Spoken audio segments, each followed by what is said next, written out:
Hello everyone, I'm Sister Vassa, and I'm making my coffee right now here in Vienna, in Austria. Our topic today, Zillions, is the gospel narrative about how Jesus healed the man who was born blind. It is read in church on the 6th Sunday after Pascha or Easter, just 2 weeks before the great feast of Pentecost, when we celebrate the descent of the Holy Spirit on the apostles. Let's see how this reading can help us to recognize our own various forms of blindness and why it's vital for us to recognize our blindness in order to receive the gift of the Holy Spirit celebrated on Pentecost. Before we take a look at this gospel reading, which forms part of our preparation for Pentecost, let's remind ourselves that the weeks between Pascha and Pentecost are indeed an intense period of preparation, just as Lent is a preparation for Pascha.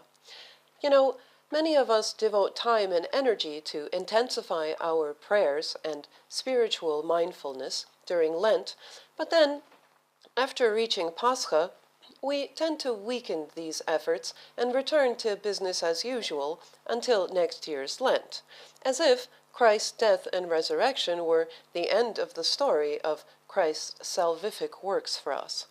But the sending down of the Holy Spirit on the 50th day after Pascha is an equally important chapter in the history of our salvation, because He, the Holy Spirit, and His divine energies are what make our life in Christ and the salvific, sacramental, and life-giving existence of what we call church possible.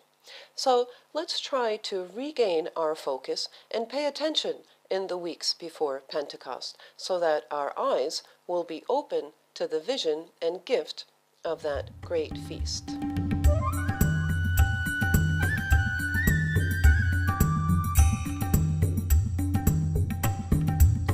Now let's take a look together at how the healing of the blind man is described in the 9th chapter of the Gospel of John. Now as Jesus passed by, he saw a man who was blind from birth, and his disciples asked him, saying, Rabbi, who sinned, this man or his parents, that he was born blind? Jesus answered, Neither this man nor his parents sinned, but that the works of God should be revealed in him. I must work the works of him who sent me while it is day. The night is coming when no one can work. As long as I am in the world, I am the light of the world. When he had said these things, he spat on the ground and made clay with the saliva, and he anointed the eyes of the blind man with the clay. And he said to him, Go wash in the pool of Siloam, which is translated sent. So he went and washed, and came back seeing. After this, the Gospel describes how the healed man is brought before the Pharisees, who refused to believe that Jesus opened the man's eyes, saying that Jesus is not from God because he did not keep the Sabbath. You see, it was the Sabbath when the blind man was healed. After questioning both the parents of the man born blind and the man himself, they finally cast him out of the synagogue. At the very end of this chapter, which I can't quote in full because we only have 10 minutes, the Lord once again speaks to the healed man and reveals to him that he, Jesus, is the Son of God, and the man worships him, saying, Lord, I believe. Then Christ says, For judgment I have come into this world, that those who do not see may see, and that those who see may be made blind. Then some of the Pharisees who were with him heard these words and said to him, Are we blind also?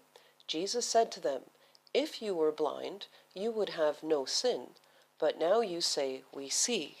Therefore, your sin remains.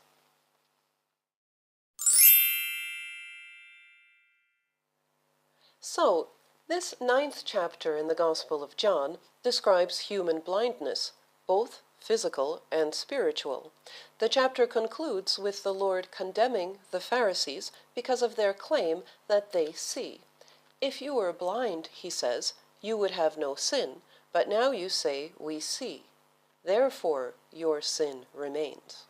So, perhaps shockingly, Christ calls the human claim to see a sin, because, you see, we don't really see on our own, but only in Him who is the light who shines in our darkness.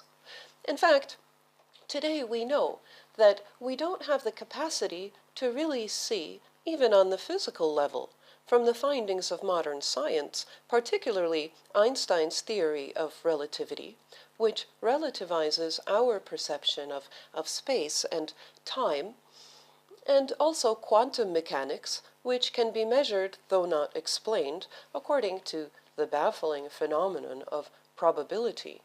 The limitations of our sight in the physical realm can be a helpful reminder of our blindness in the spiritual realm, in which we are all blind from birth. Thus, on the Sunday of the Blind Man, 2 weeks before Pentecost, we sing the following hymn called the Kontakion. I come to you, O Christ, as the man blind from birth. With the eyes of my soul blinded, I cry out to you in repentance. You are the resplendent light of those in darkness. And in the following hymn, called the Ikos, it is particularly instructive, beginning with the words, Grant me the stream of ineffable wisdom. These words, referring to a stream of wisdom, refer to the theme of water and the related theme of thirst, which has been the leitmotif of several previous Sundays of the Byzantine liturgical calendar, of the paralyzed man at the pool of Bethesda, and of the Samaritan woman. Now, on the Sunday of the blind man, the theme of water once again figures prominently when the spit of the God-man made into clay combines with the water of the pool of Siloam to effect the healing of the blind man after he obeys the command of the Lord to go and wash there. Note that the man's steps to Siloam while he was still blind, and his eyes were covered with this clay, must have been quite awkward, with him bumping into things and perhaps also people.